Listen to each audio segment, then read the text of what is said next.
எல்லாருக்கும் வணக்கம். இந்த வீடியோல நம்ம எத பத்தி பார்க்க போறோம்னா, ஒரு புது வீடு, பழைய வீடு இது 2த்துக்கும் பெயிண்ட் அடிக்கிறதுக்கு எவ்வளோ லேபர் அமௌண்ட் ஆகும் அப்படின்றத பத்தி தான் இந்த வீடியோல நம்ம தெளிவா பார்க்க போறோம். அதாவது இந்த லேபர் அமௌண்ட்ட வந்து நம்ம மொத்தமா கான்ட்ராக்ட் பேஸ்ல தான் பார்க்க போறோம். அதாவது ஒரு சதுரத்துக்கு பெயிண்ட் அடிக்கிறதுக்கு எவ்வளோ லேபர் அமௌண்ட் ஆகுது. அதே மாதிரி வந்து ஒரு ஸ்கொயர் ஃபீட்டுக்கு பெயிண்ட் அடிக்கிறதுக்கு லேபர் அமௌண்ட் எவ்வளோ வருது அப்படின்றத பத்தி தான் இந்த வீடியோல தெளிவா பார்க்க போறோம்.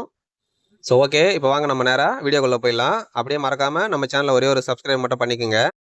இதில் ஃபஸ்ட்டு ஸ்டெப் வந்து புது வீட்டுக்கு உள்ள வால் மட்டும் பட்டி பார்த்து பெயிண்ட் அடித்தா ஒரு சதுரத்துக்கு எவ்வளோ லேபர் அமௌண்ட் ஆகுதுன்றதை ஃபஸ்ட்டு பார்த்துடலாம்.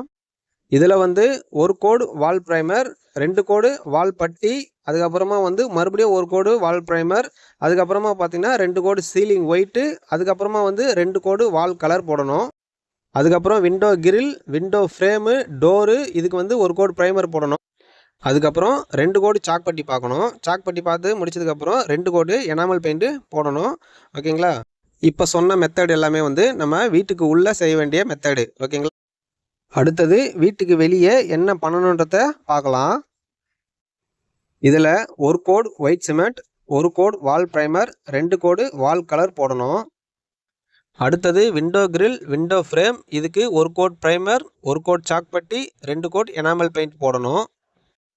இதில் இன்டீரியர் எக்ஸ்டீரியர் 2த்துக்கும் சேர்த்து இந்த மெத்தடில் பெயிண்ட் அடிக்கிறதுக்கு ஒரு சதுரத்துக்கு வந்து வால் பட்டி பார்த்து பெயிண்ட் அடித்தோம்னா 5000 ரூபாய் ஆகும். இதில் மெயின் டோருக்கு வார்னிஷ் பண்ணுறதுக்கு நம்ம தனியாக கணக்கு பண்ணிக்கணும். சதுரத்தில் வார்னிஷ் டோர் கணக்கு வராது. இதில் பிளைன் டோர் வார்னிஷ் பண்ணுறதுக்கு லேபர் அமௌண்ட்டு 3000 ரூபாய் ஆகும்.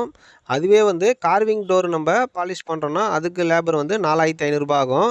இது எல்லாமே வந்து டீக் வுட்டு நேச்சுரல் கலர் பண்ணுறதுக்கு லேபர் அமௌண்ட்டு. ஓகேங்களா?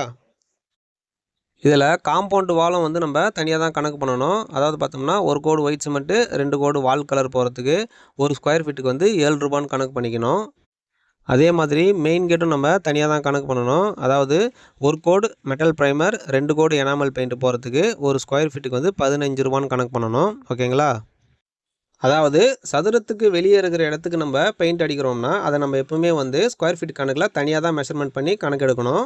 ஓகேங்களா? இது எப்பவுமே நம்ம கரெக்டாக ஞாபகம் வச்சுக்கணும். ஓகே. இது வரைக்கும் நம்ம பார்த்தது வந்து வால் மட்டும் பட்டி பார்த்து பண்ணால் ஒரு சதுரத்துக்கு எவ்வளோ அமௌண்ட் ஆகுன்றதை மட்டும் நம்ம பார்த்துருக்கோம். அடுத்தது சீலிங் பட்டி பற்றி பார்க்கலாம். இதில் இதே புது வீட்டுக்கு வந்து சீலிங்கு ப்ளஸ் வால் இது 2த்துக்கும் சேர்த்து பட்டி பார்த்து பெயிண்ட் அடித்தா ஒரு சதுரத்துக்கு வந்து 6000 ரூபாய் ஆகும். ஓகேங்களா? இதில் பார்த்தோம்னா வால் பட்டி பார்த்து பெயிண்ட் அடிக்கிறது வந்து நம்ம என்ன மெத்தடில் பண்ணுறோமோ அதே சேம் மெத்தடு தான் இந்த சீலிங் பட்டி பார்த்து பண்ணுறதுக்கும் ஒரே மெத்தடு தான். இதில் வேறு வித்தியாசம் எதுவும் வராது. இதில் சீலிங்கு மட்டும் நம்ம எக்ஸ்ட்ரா பட்டி பார்க்குறோம், அவ்வளோதான் வித்தியாசம். ஓகேங்களா? இதுலேயும் வந்து மெயின் கேட்டு, வார்னிஷ் டோரு, காம்பவுண்ட் வாலு இதை நம்ம செப்பரேட்டாக கணக்கு பண்ணிக்கணும். ஓகேங்களா? அதே மாதிரி எலிவேஷனில் பட்டி பார்த்து பண்ணுற ஒர்க்குக்கும் டெக்ஸ்சர் பண்ணுற ஒர்க்குக்கும் வந்து ரேட் வந்து செப்பரேட்டாக கணக்கு பண்ணிக்கணும். அதாவது ஸ்கொயர் ஃபீட் கணக்கு தான் பண்ணணும்.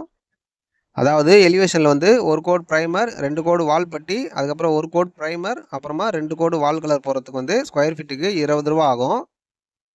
அதே மாதிரி கிராக் ஸ்ட்ரக்சர், பபுள் ஸ்ட்ரக்சர் இந்த ஒர்க்கு பண்ணுறதுக்கு வந்து ஸ்கொயர் ஃபீட்டுக்கு 30 ரூபா ஆகும்.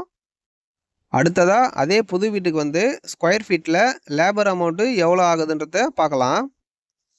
இதில் பார்த்தோம்னா ஒரு கோட் வால் ப்ரைமர், 2 கோடு வால் புட்டி, அதுக்கப்புறமா மறுபடியும் ஒரு கோட் ப்ரைமர், அதுக்கப்புறமா 2 கோடு வால் கலர். இதில் வந்து window grill, window frame, door இதுக்கு வந்து ஒரு கோட் ப்ரைமர், அப்புறம் 2 கோடு சாக் பட்டி, அதுக்கப்புறம் பார்த்தோம்னா 2 கோடு எனாமல் பெயிண்ட் போடணும். இந்த ஒர்க்குக்கு வந்து ஒரு ஸ்கொயர் ஃபீட்டுக்கு 13 ரூபா ஆகும். அதே வீட்டுக்கு எக்ஸ்டீரியரில் ஸ்கொயர் ஃபீட் அமௌண்ட் எவ்வளோ வருதுன்றதை பார்க்கலாம். இதில் பார்த்தோம்னா ஒரு கோடு ஒயிட் சிமெண்ட், ஒரு coat wall primer, 2 coat wall colour போடணும். இதில் பார்த்தோம்னா விண்டோ கிரில், விண்டோ ஃப்ரேமு இதுக்கு வந்து ஒரு கோட் ப்ரைமர், ஒரு கோடு சாக் பட்டி, 2 கோடு எனாமல் பெயிண்ட் போடணும். இந்த ஒர்க்குக்கு வந்து ஸ்கொயர் ஃபீட்டுக்கு 10 ரூபா ஆகும். அடுத்ததாக பழைய வீட்டுக்கு வந்து ரீபெயிண்டிங் பண்ணுறதுக்கு எவ்வளோ லேபர் அமௌண்ட் ஆகுதுன்றதை பார்க்கலாம்.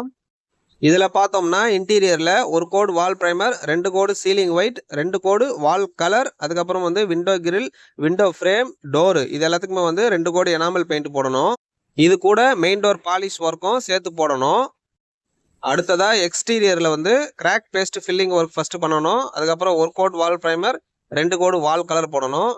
விண்டோ கிரில், விண்டோ ஃப்ரேம் இது 2த்துக்குமே வந்து 2 கோடு எனாமல் பெயிண்ட் போடணும். இன்டீரியர், எக்ஸ்டீரியர் ரெண்டுத்துக்கும் சேர்த்து ரீபெயிண்டிங் பண்ணுறதுக்கு ஒரு சதுரத்துக்கு வந்து 3000 ரூபாய் ஆகும். இன்டீரியரில் Royale Play design, stencil design போகிறதுக்கு வந்து தனியாக காஸ்ட் ஆகும். அதே பழைய வீட்டுக்கு வந்து ஸ்கொயர் ஃபீட் ரேட் எவ்வளோ ஆகுதுன்றது பார்க்கலாம்.